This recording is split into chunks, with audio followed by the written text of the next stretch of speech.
Hello guys, welcome to the new lecture of chemical bonding.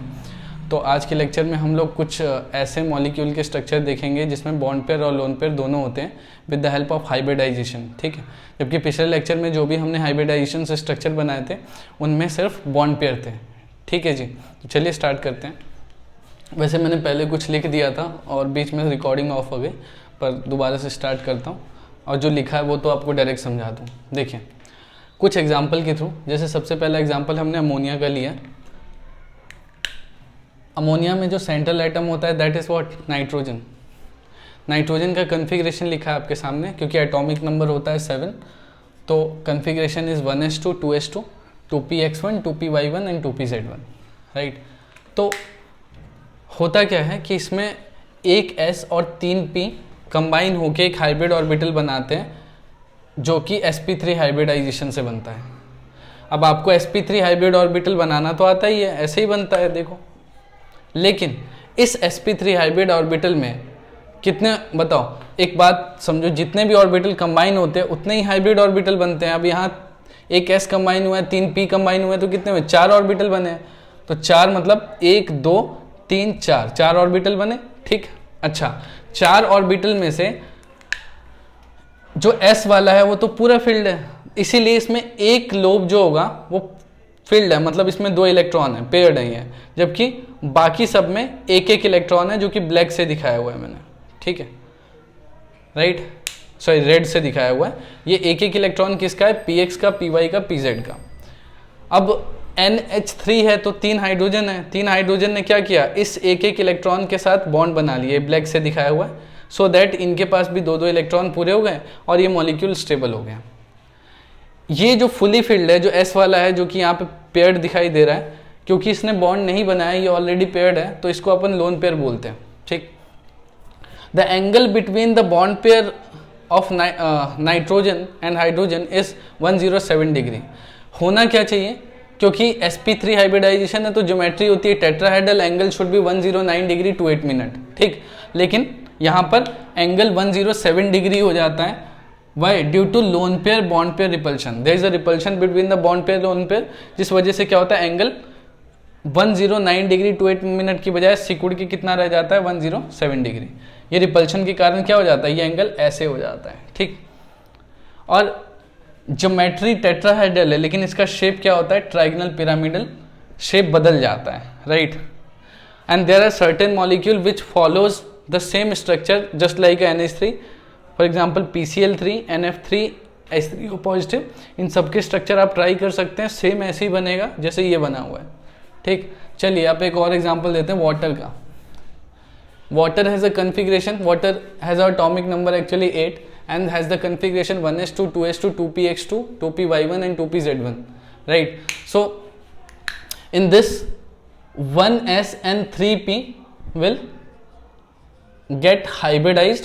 ठीक, ये 3 hybridised होंगे, जिसमें से 2 फुली फिल्ड होंगे और 2 जो है वो एम्प्टी है। लेकिन हाइब्रिडाइजेशन तो क्या हो गई, sp3, और sp3 का मतलब है ज्योमेट्री क्या होगी, टेट्राहेड्रल होगी।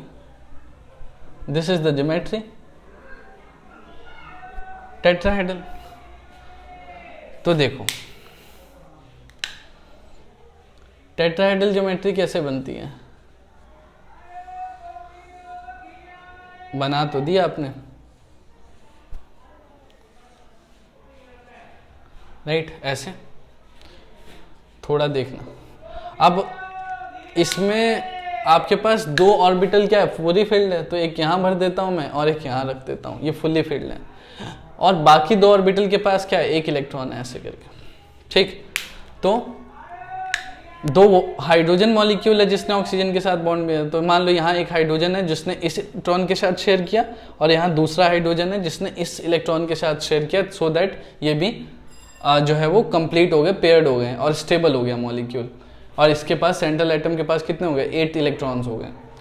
तो इसको कैसे बना सकते हैं, वैसे बनाना हो तो ऑक्सीजन, ये हाइड्रोजन, यहाँ हाइड्रोजन, और लोन पेयर आपको कहाँ दिख रहे हैं, एक इधर दिख रहा है लोन पेयर, और एक लोन पेयर आपको इधर दिखाई दे रहा है ऊपर की तरफ। ये जो एंगल होता है, दिस एंगल इज 104 डिग्री। अब अभी भी ज्योमेट्री तो टेट्राहेड्रल है, the angle should be 109 degree 8 minute, but the angle reduces to 104 degree by because there is a lone pair repulsion, there is a lone pair repulsion. और lone pair repulsion की वजह से क्या होगा, molecule यूं हो जाएंगे, ठीक है, ऐसे बेंड हो जाएंगे, और इस कारण loan pair bond pair repulsion भी बढ़ जाएगा, यहाँ पे loan pair bond pair repulsion भी बढ़ जाएगा, जिस वजह से एंगल काफ़ी नीचे आ जाएगा, रिड्यूस हो जाएगा। समझ में आ रही है बात? चलो ये याद रखना, ठीक। रिपल्शंस की वजह से एंगल कम हो रहा है, किसी में रिपल्शन ज़्यादा, किसी में कम, ठीक। अच्छा, कुछ मॉलिक्यूल जो सेम स्ट्रक्चर फॉलो करते हैं, जो कि आपके SO2 F2O, ठीक, और NH2 नेगेटिव, NH2 नेगेटिव और SCl2 सल्फर डाइक्लोराइड। अच्छा, शेप बता दो यार, शेप जो है इसका वो बेंट है, बेंट, वी शेप बोल सकते हो आप इसे, वी शेप, ठीक। ClF3 एक और मॉलिक्यूल का स्ट्रक्चर बनाता हूं, ClF3। ClF3 ट्राईफ्लोरोक्लोरीन है ये, ठीक। ऐसा करो, ये आपका होमवर्क है, आप खुद करो, इसका T शेप आएगा, आप निकाल सकते हो, दिस इज योर होमवर्क, मैं नहीं कर रहा।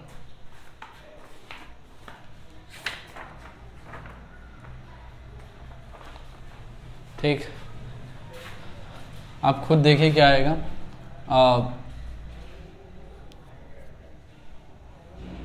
SF 2 मिनट रुक जाओ, इसके अलावा एक और बनाता हूँ मैं, SF4।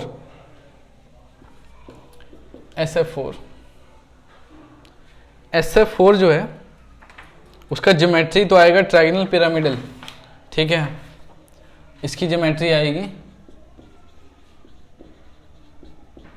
ट्रायंगल पिरामिडल,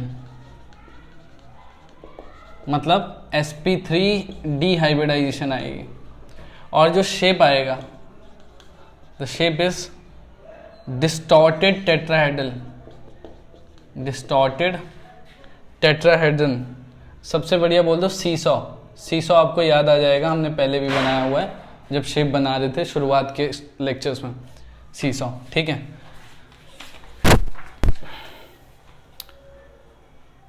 तो ट्राई करो यार, ये वाला SF4 ट्राई करो, ClF3 ट्राई करो।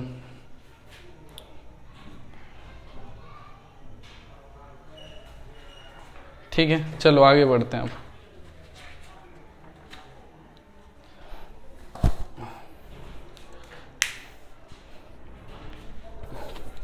देखो, आपको सिंपल स्ट्रक्चर बनाना हो तो कोई बहुत बड़ी बात नहीं है, ठीक है। स्ट्रक्चर बनाना है तो ज्योमेट्री बनानी होती है आपको। शेप पता करने में थोड़ा सा एफर्ट लगता है, शेप याद रखने पड़ते हैं, ठीक है, कि अगर 2 लोन पेयर हैं तब क्या शेप होगा, 1 लोन पेयर है तब क्या शेप होगा, ठीक है, वो याद रखना पड़ता है। पर ज्योमेट्री बताना कोई बड़ी बात नहीं है, ज्योमेट्री आपको तुरंत पता चल जाती है किसी मॉलिक्यूल की, और ज़्यादातर केस में आपको ज्योमेट्री बतानी होती है, ठीक है। चलो रब कर रहा हूँ मैं।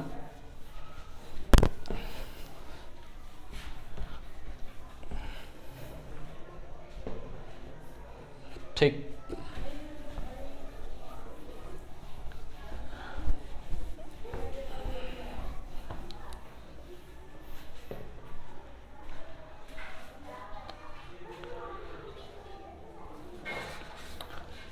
अब एक शॉर्टकट समझ लो, शॉर्टकट फॉर हाइब्रिडाइजेशन। हाइब्रिडाइजेशन पता लगाने में इतना समय थोड़ी ना लगाओगे यार, कि कॉन्फ़िगरेशन लिखा, ये करा। जेई जैसे पेपर में, नीट जैसे एग्ज़ाम में तो आपका समय ही बीत जाएगा। तो शॉर्टकट होता है इसके लिए, ठीक। एक्स की वैल्यू निकालो, ठीक। कैसे निकालोगे? Half number of valence electron of central atom central atom plus number of group attached, कितने ग्रुप ने उसके साथ बॉन्ड बना रखा है, और माइनस कैटायन प्लस एनायन। ये फॉर्मूला है, ठीक। और ये जो नंबर ऑफ ग्रुप है वो मोनोवेलेंट होने चाहिए, ठीक। बताएंगे अभी क्या होता है मोनोवेलेंट, पर एग्जांपल के थ्रू समझो। जैसे PCl5 है।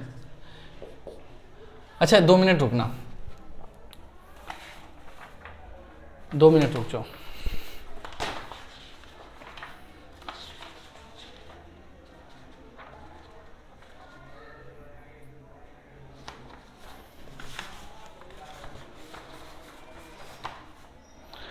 हाँ, अब देखिए x की वैल्यू अगर 2 आई तो समझना हाइब्रिडाइजेशन है आपका sp।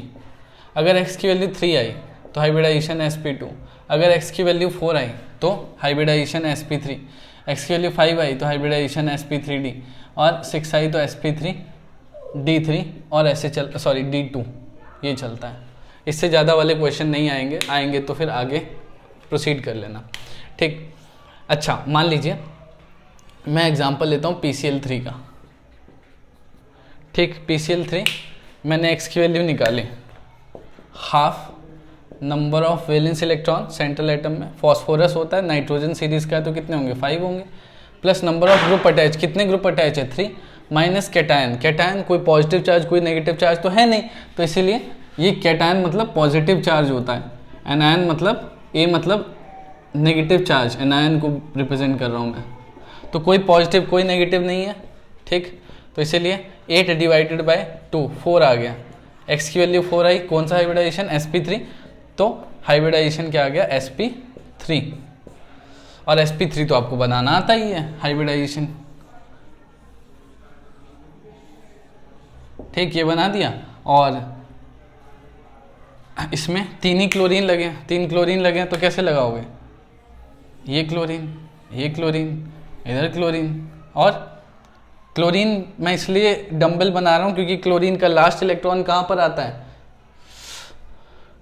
क्लोरीन का लास्ट इलेक्ट्रॉन आता है 2p में, राइट। तो 2pz में कुछ, तो मैं फॉस्फोरस का है, फॉस्फोरस में क्या होगा, एक लोन पेयर होगा ऐसे, और एक इलेक्ट्रॉन इसके पास होगा, और एक इलेक्ट्रॉन क्लोरीन शेयर करेगा इसके साथ बॉन्ड बनाने के लिए, राइट। तो ऐसा बनता है PCl3। पर आप देखो ना ज्योमेट्री निकालना कितना आसान है, ज्योमेट्री हो गई इसकी टेट्राहेड्रल, पर अगर आपको लोन पेयर पता करने हैं, ठीक है, तब आपको फिर पिछले वाला लॉन्ग फॉर्म पे जाना पड़ेगा, पिछले वाले तरीके से कॉन्फ़िगरेशन लिखो, ठीक है। और कॉन्फ़िगरेशन वैसे मुझे डायरेक्ट समझ में आ जाता है, क्योंकि अगर किसी मॉलिक्यूल के पास sp3 ज्योमेट्री है यानी टेट्राहेड्रल ज्योमेट्री होगी, ठीक है, तो उसके पास 3 ही मॉलिक्यूल है बॉन्ड बनाने के लिए, 3 क्लोरीन है, तो चौथा तो पक्का ऑक्यूपाइड होगा ना, राइट। तो चौथा तो ऑक्यूपाइड होगा तो पक्का क्या होगा, लोन पेयर होगा। तो आप डायरेक्ट भी पता लगा सकते हो, कोई बड़ी बात नहीं है, ठीक।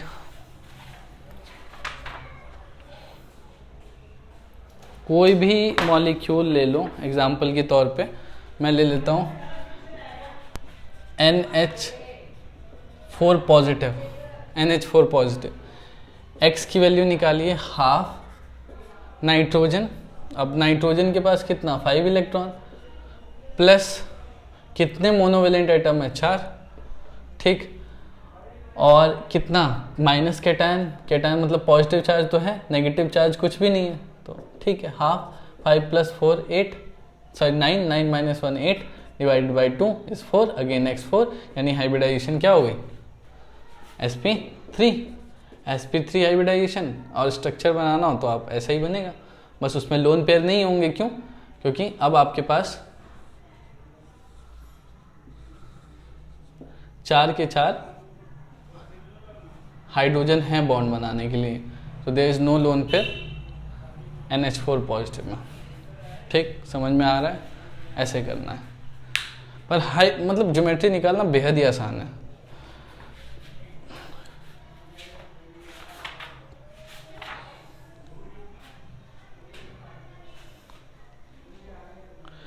अब बच्चों आपको ये बताऊंगा मैं कि अगर किसी बॉन्ड के अराउंड इलेक्ट्रोनेगेटिव एटम है, मतलब इलेक्ट्रोनेगेटिव एटम आसपास में पड़े हुए हैं और बीच में जो है वो आप ये कह सकते हैं कि कम इलेक्ट्रोनेगेटिव है, ऐसा कम होता है। वैसे ज़्यादातर केस में क्या होता है कि बीच में ज़्यादा इलेक्ट्रोनेगेटिव एटम होते हैं और साइड में कम इलेक्ट्रोनेगेटिव, पर हम दोनों ही केस में देखेंगे कि इलेक्ट्रोनेगेटिव एटम के होने से बॉन्ड एंगल पे क्या फ़र्क पड़ता है।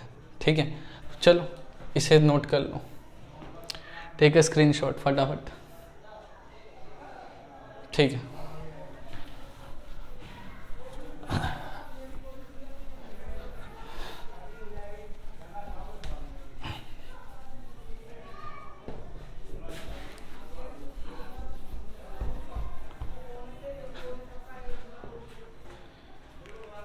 क्या करना अपने को, effect of electronegative atom on bond angle, on bond angle.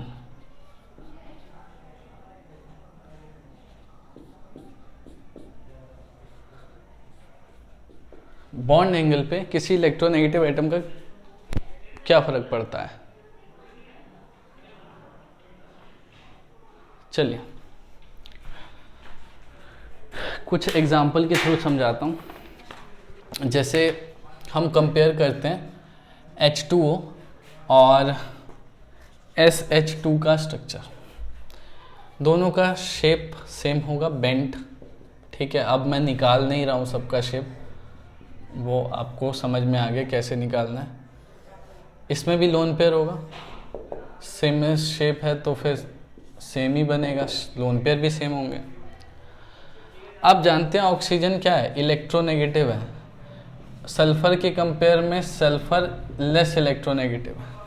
जो ज़्यादा इलेक्ट्रोनेगेटिव होता है ना, उसके जो बॉन्डेड इलेक्ट्रॉन होते हैं, बॉन्ड पेयर वाले इलेक्ट्रॉन, लोन पेयर वाले नहीं, बॉन्ड पेयर वाले इलेक्ट्रॉन इलेक्ट्रोनेगेटिव एलिमेंट के ज़्यादा पास में होते हैं। यानी मैं ये कह सकता हूँ ये जो बॉन्ड पेयर है वो ऑक्सीजन के ज़्यादा नज़दीक होंगे।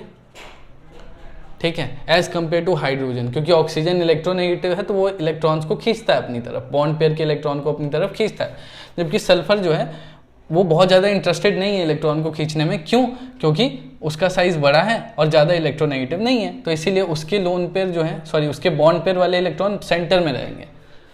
अब खुद सोचो, जब बॉन्ड पेयर वाले इलेक्ट्रॉन, अब मैं क्या बोल रहा हूँ कि ऑक्सीजन ने यूँ बॉन्ड बना रखा और बॉन्ड पेयर के इलेक्ट्रॉन पास में है तो रिपल्शन करेंगे और ऐसे हो जाएंगे, तो ये वाला एंगल जो है वो ज़्यादा बढ़ जाता है। ठीक, कितना होता है 104.5 डिग्री, जबकि ये वाला एंगल कितना है 92.1 डिग्री। रीज़न क्यों? क्योंकि जो बॉन्डेड इलेक्ट्रॉन पेयर है, लिख देता हूँ मैं, bonded electron pair is close to central atom, due to which repulsion increases, जिसकी वजह से रिपल्शन बढ़ जाता है, और रिपल्शन बढ़ने से क्या बढ़ेगा, बॉन्ड एंगल भी बढ़ जाता है। सिंपल सी बात है। इसमें क्या है, जो बॉन्ड पेयर के इलेक्ट्रॉन है, बॉन्ड पेयर इलेक्ट्रॉन वो अवे हैं, तो इस वजह से क्या होगा, रिपल्शन जितना सोचा था उतना तो नहीं होगा, रिपल्शन कम होगा, और रिपल्शन कम मतलब बॉन्ड एंगल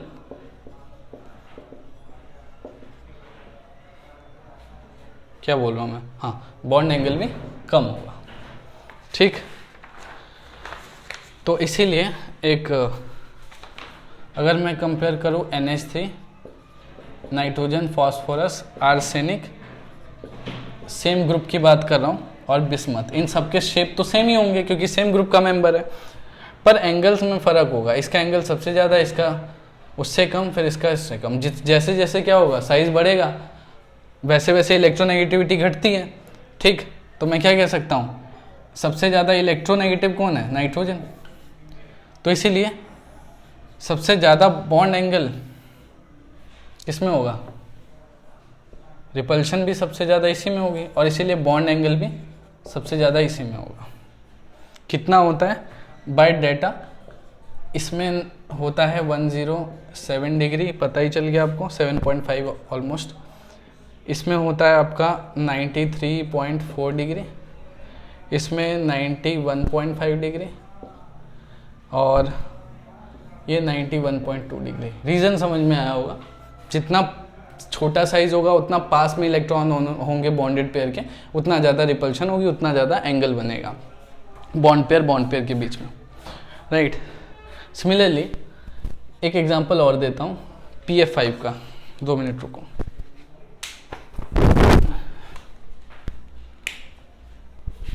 PF5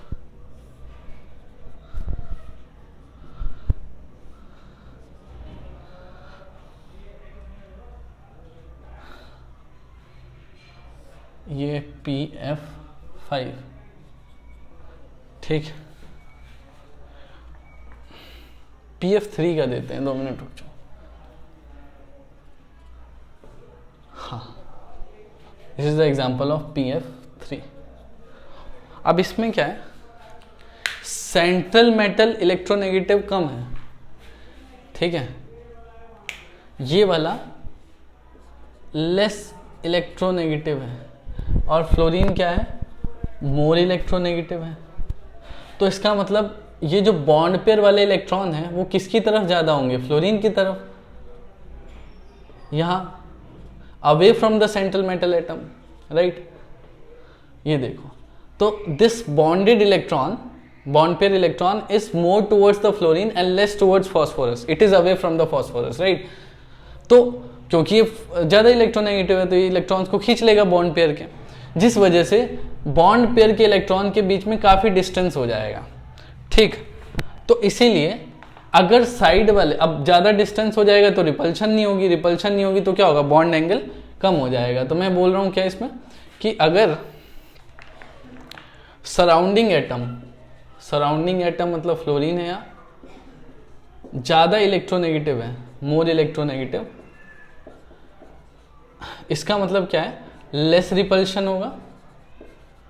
कम रिपल्शन का मतलब है लेस बॉन्ड एंगल, मतलब बॉन्ड एंगल कम होगा, बॉन्ड एंगल कम हो जाएगा। तो कहने का मतलब है, अगर मैं कंपेयर करूं PF3 फिर PCl3 फिर PBr3 और फिर PI3, तो मैं देख पा रहा हूं इसमें कि जो फ्लोरीन है वो ज़्यादा इलेक्ट्रोनेगेटिव है, तो वो बॉन्डेड इलेक्ट्रॉन को ज़्यादा अपनी तरफ खींचता है, तो रिपल्शन कम होता है। लेकिन क्लोरीन इतना नहीं खींचेगा, ठीक है। ब्रोमीन बिल्कुल नहीं खींचेगा, आयोडीन तो खींचेगा ही नहीं। तो अपन ये क्या कह सकते हैं कि सबसे ज़्यादा जो बॉन्ड एंगल होगा वो किसका होगा,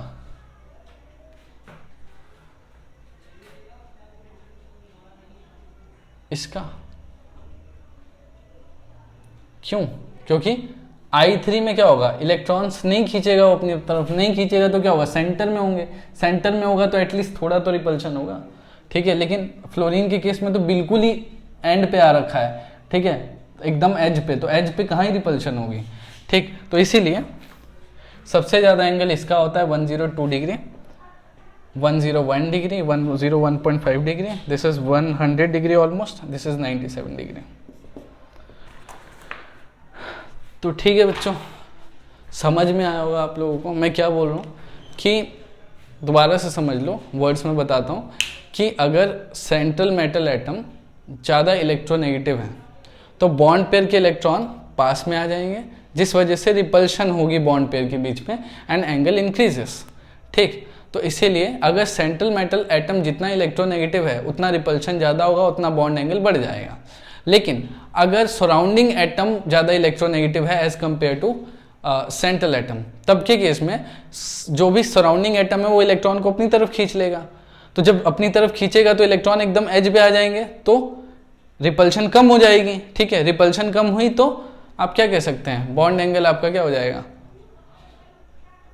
कम, ठीक है। रिपल्शन कम तो बॉन्ड एंगल कम हो जाएगा, तो क्योंकि इलेक्ट्रॉन क्या है पूरे साइड में आ गए हैं तो रिपल्शन नहीं होगा, तो रिपल्शन नहीं होगा तो बॉन्ड एंगल कम होगा। और अगर मैंने मान लो लेस इलेक्ट्रोनेगेटिव एटम रखा सराउंडिंग में, तो इलेक्ट्रॉन मोस्ट प्रोबेबली सेंटर में होंगे, तो सेंटर में एटलीस्ट थोड़ी तो रिपल्शन होगी ना, इस वजह से एंगल थोड़ा इंक्रीज हो जाएगा। पर जो एजेस पे आ जाएंगे उस पर तो बिल्कुल रिपल्शन नहीं है। ठीक है, तो यही ब्रीफ था इस लेक्चर का। अब बाकी आपने हाइब्रिडाइजेशन ख़त्म कर लिया, नेक्स्ट लेक्चर में अपन मॉलिक्यूलर ऑर्बिटल थ्योरी करेंगे। आज के लेक्चर में इतना ही। Thank you so much, bye bye.